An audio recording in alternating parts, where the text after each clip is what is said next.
Uh, uh. Good morning. Good morning. What's up, world? Wednesday, July 6th, Morning Deuce. It's D-Spin. How is everybody doing? That's a rhetorical question because you can't respond to me, so I'm just going to assume good and we're going to carry on. Couple things to hit on today. The first one is we are now in the heart of pandering season. It just happened yesterday.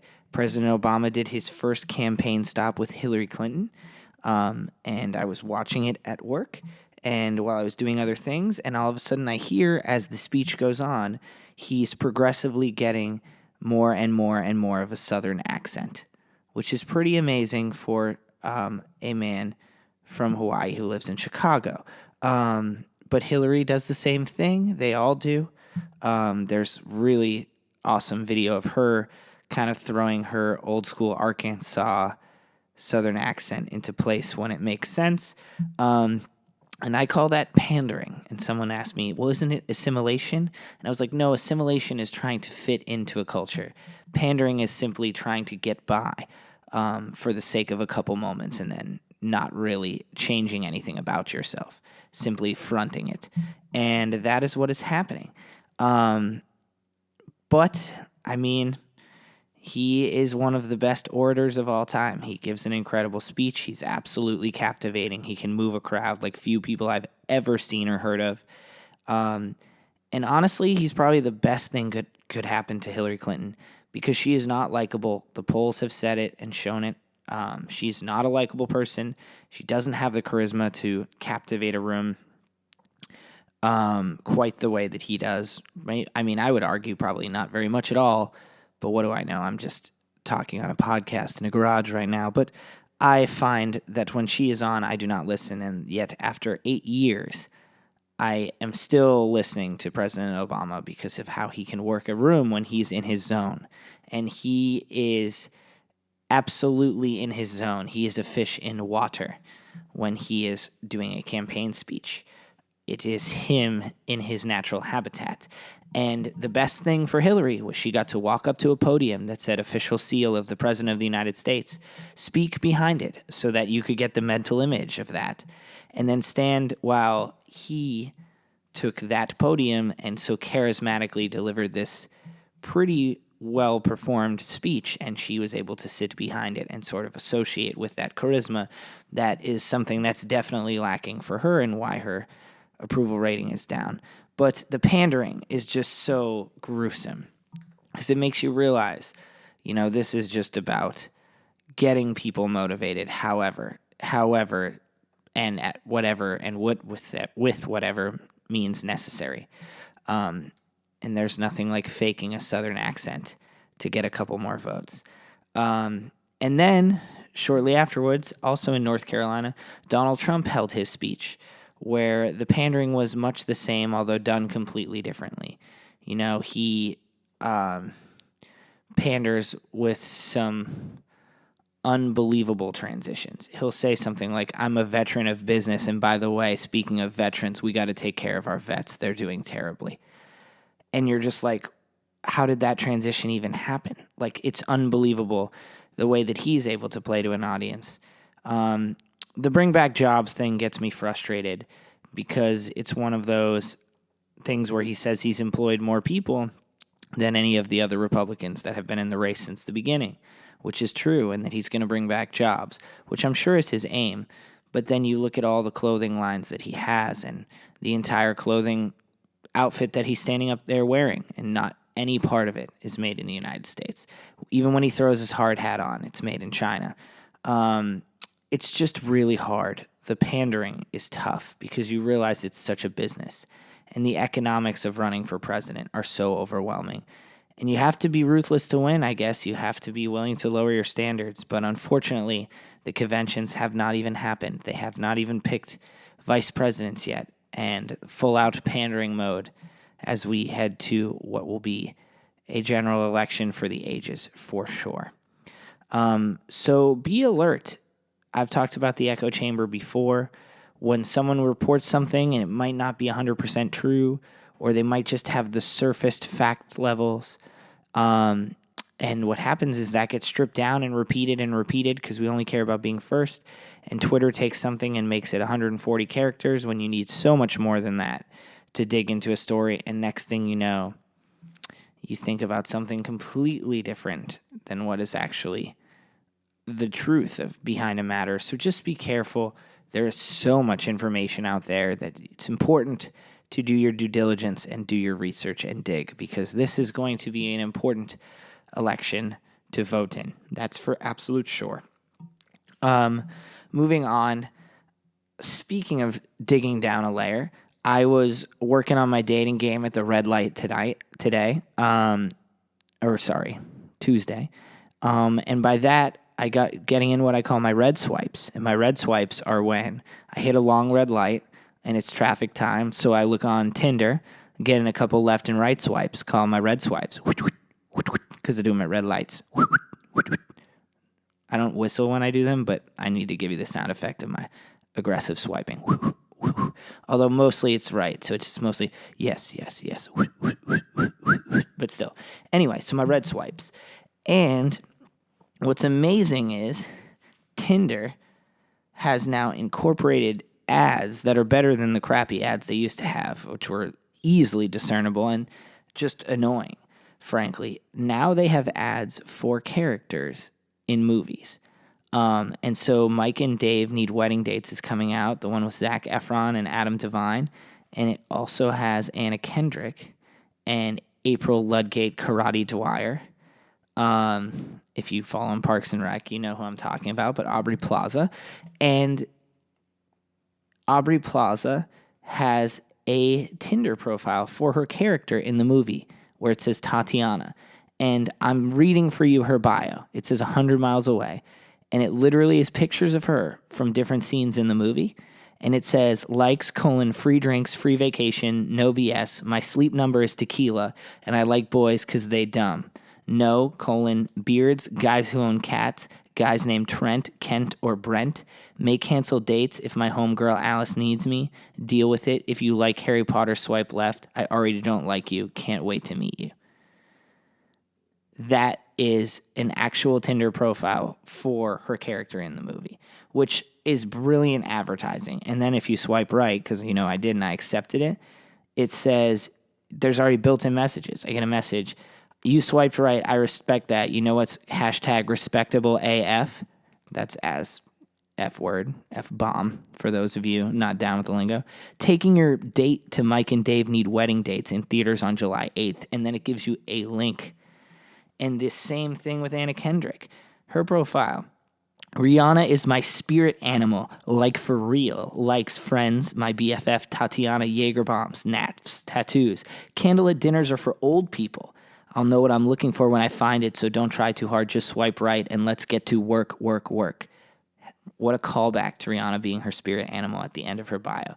And the same thing, sends you a message, I need a date to one movie and one movie only. Mike and Dave Need Wedding Dates. I mean, brilliantly done.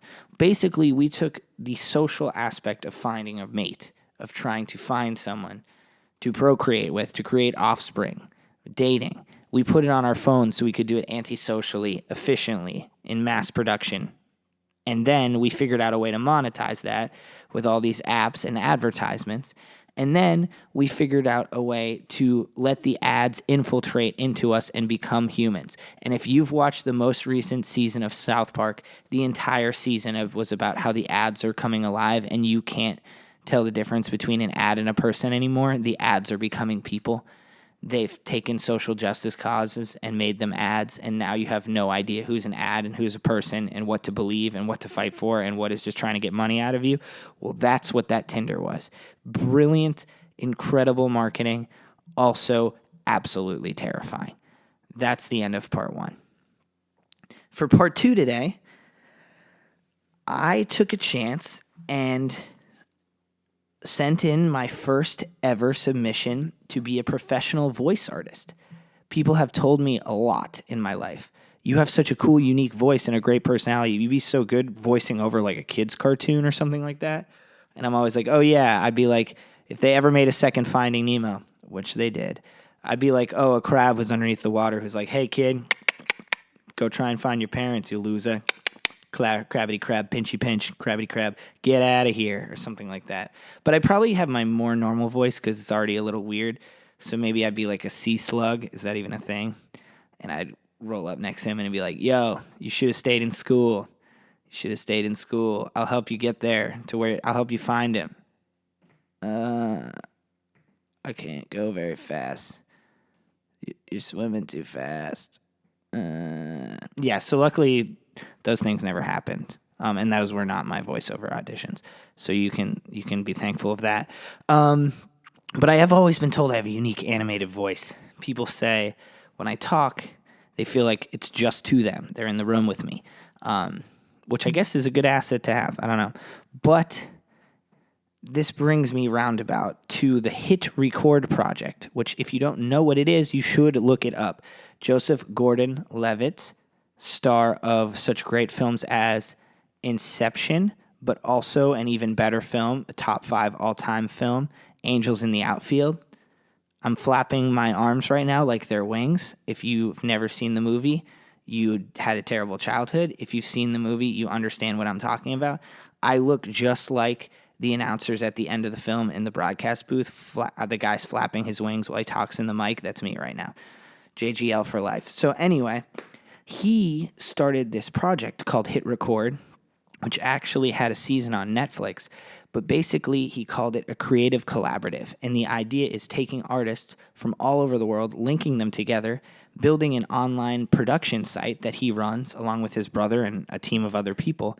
And basically, all these challenges come out, these really cool ideas, and they get a bunch of writers and they issue a writing challenge, and anyone can submit their writing.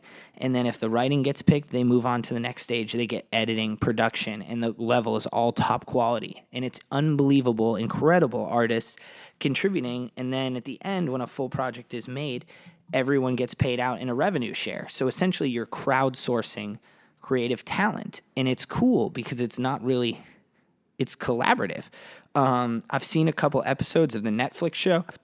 It's cool. They all have different themes. It's a little off the wall. It was hard to kind of stick with because each one is sort of its own choppy standalone thing. But a lot of the things they're creating is very, very cool. And from now and again, I'll do some writing and up on there. They have everything from like poetry to creative stories. They give prompts. They do everything. So if you are a painter, an editor, a singer, or do voiceover acting or anything like that, and you want to be creative, they've set everything up for you. It's really easy to be a part of. Brilliant concept to crowdsource people's creative skills. Brilliant.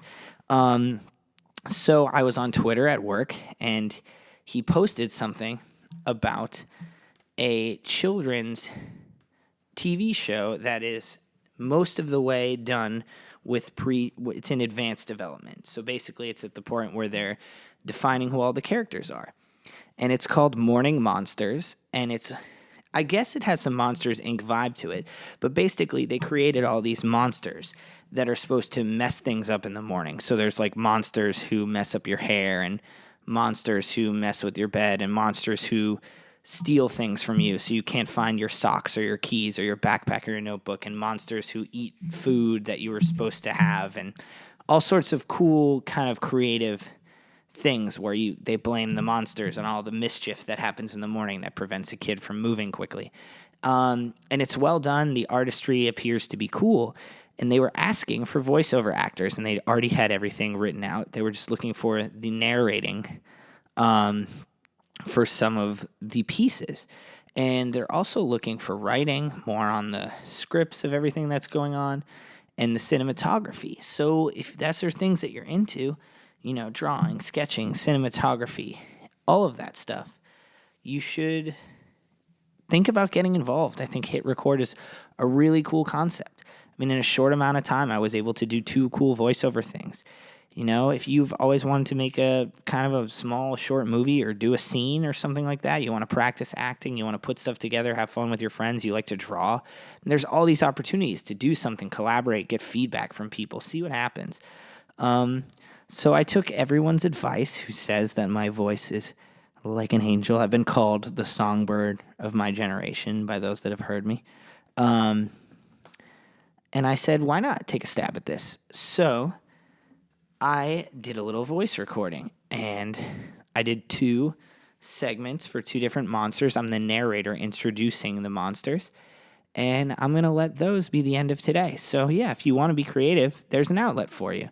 Find your way to be creative. There's too many options, there's too many communities out there available at the touch of your hand to not try to let your hobbies become the best that they can be. Cultivate yourself and grow. So anyway, here's me submitting my first professional voiceover auditions for a children's tape. Yeah, I'll leave you with that. Morning Deuce. Later. It's quiet this morning. No sign of the morning monsters yet. What? You've never heard of morning monsters? Well, who else do you think is responsible for all the strange things that happen in the morning? Here comes one now. His name is Malvin. Hello, Malvin. Malvin here is a cereal addict. But it's not just cereal, is it, Malvin? No, Malvin is a breakfast fanatic. Pancakes and waffles, marmalade and jam, toast and eggs and bacon. Oh dear, I think I'm making him even hungrier. Sorry, Malvin, you carry on. If you've ever woken up and found there's not quite enough milk to make tea, or if all the good cereal's gone and the only thing left in the cupboard is the bran flakes, or if there aren't enough eggs for an omelet, you can be sure you've had a visit from Malvin. He's quite messy, isn't he? Uh-oh, sounds like the humans are awake. Better get out of here, Malvin. Oh, Malvin, you can't take that with you. He's smarter than he looks, don't you think? This sneaksome morning monster is a grifter through and through. Ransack is his name, and he's the bandit of the crew. He likes to borrow things, but then he rarely gives them back. If it's lost, he's found it, and it's probably in his sack. Yes, he'll find you anything you need, and you can have it for a price. Just be sure to count your change, because he'll try to charge you twice. This sneaksome morning monster is a grifter through and through. Ransack is his name, and he's the bandit of the crew. He likes to borrow things, but then he rarely gives them back. If it's lost, he's found it, and it's probably in his sack. Yes, he'll find you anything you need, and you can have it for a price. Just be sure to count your change, because he'll try to charge you twice.